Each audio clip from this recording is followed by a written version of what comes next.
O texto de Romanos, no capítulo 12, versículo 1 diz: Rogo-vos, pois, irmãos, pelas misericórdias de Deus, que apresenteis o vosso corpo por sacrifício vivo, santo e agradável a Deus, que é o vosso culto racional.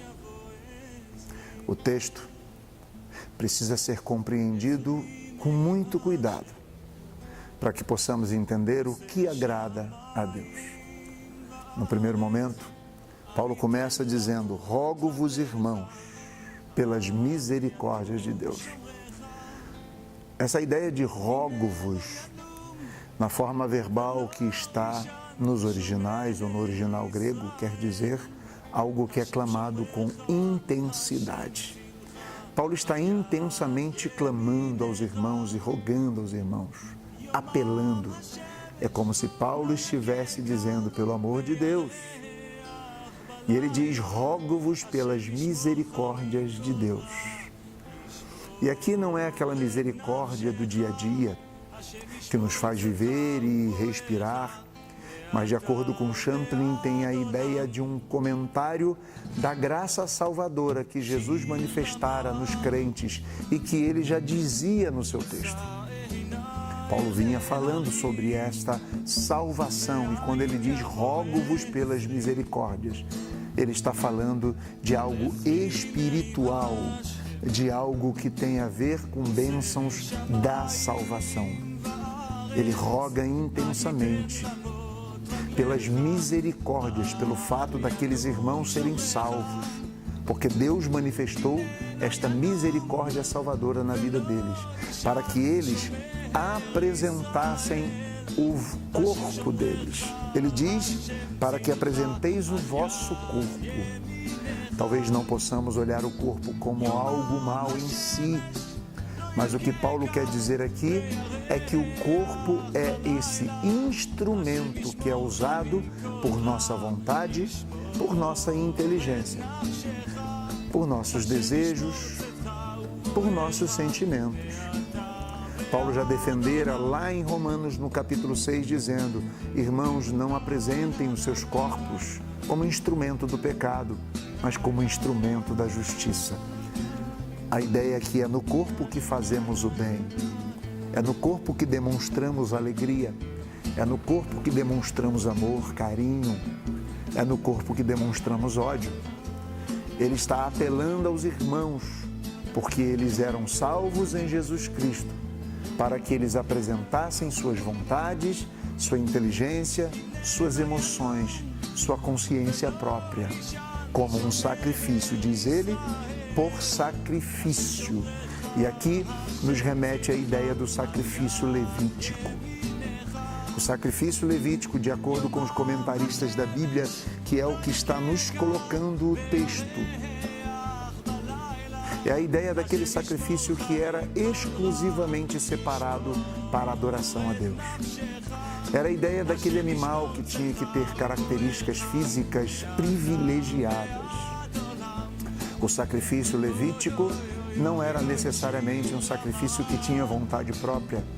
A única vontade e, na verdade, a única razão da existência do sacrifício era o culto, era o serviço para Deus.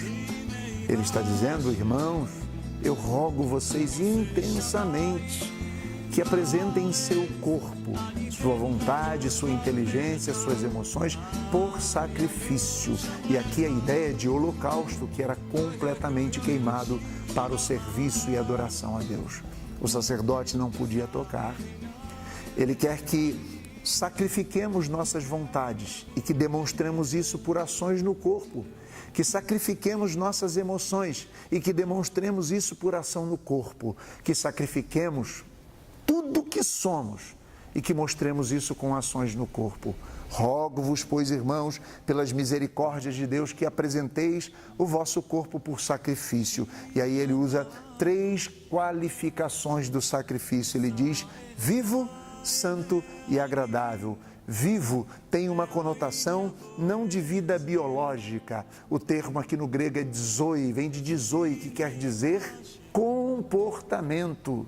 De Zoe aplicava-se a uma ideia de uma vida de mais substância, de uma vida caracterizada por práticas. E quando ele diz aqui, ele usa o termo vivo, tirado de Zoe, que quer dizer comportamento.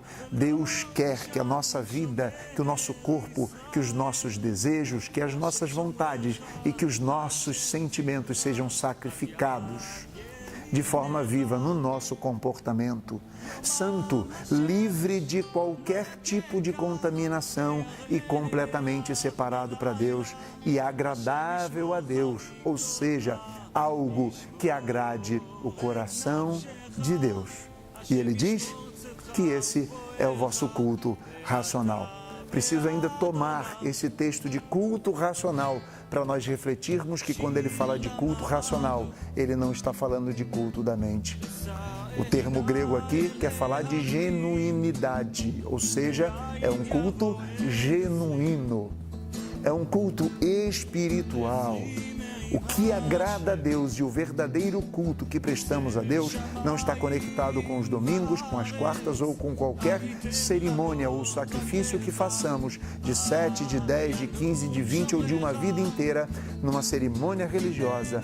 Mas o que agrada a Deus é quando sacrificamos nossa vida, nossas emoções, nossos sentimentos, nossa vontade, nossa inteligência, a nossa própria vida no serviço a Deus, adorando a Deus e servindo a Deus no nosso corpo. Que a nossa vida transpareça a glória de Deus e que possamos, no serviço ao próximo, adorando a Deus, evangelizando o mundo e edificando a todos, segundo a vontade de Deus, cultuar a Deus.